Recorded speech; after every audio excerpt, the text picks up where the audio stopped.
Now, tourists may be flocking to the Holy Land from all over the world, but the spiritual journey of some of them comes to an abrupt end at passport control. That's right. Israeli airport security is being accused of overstepping its authority by demanding access to people's private data in an attempt to prevent terrorists from sneaking into the country. RT's Paula Sleer reports. They come in their millions to touch the Holy Land. Many leave frustrated, seeing little more than the airport. Instead of touching the Holy Land, they are brushed by airport security and sent home. With them goes a large slice of the country's tourism. Sandra Tamari from Illinois in the United States was one of the disappointed. I handed my passport over, and the young woman looked at me and said, "What is your father's name? What is your grandfather's name?" And when I told her, she asked me to have a seat in a waiting room. Sandra Tamari kept that seat warm for 8 hours. In that time, she was interrogated 7 times. And then the questions became focused on my email and would I log into my Gmail account. And when I refused to log into my Gmail account, that's when the accusations of me hiding something sinister started. I was asked very plainly, "Are you a terrorist?" And I didn't know whether to take them seriously or to laugh. Israeli airport security was as serious as it could be. They didn't believe her story of coming to visit family and taking part in an interfaith conference. They also knew she'd been involved in campaigns calling for boycotts and disinvestment from Israel. A day later, she was on a plane back to the United States.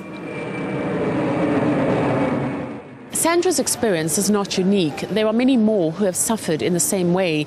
It appears this experience could be merely the tip of the iceberg.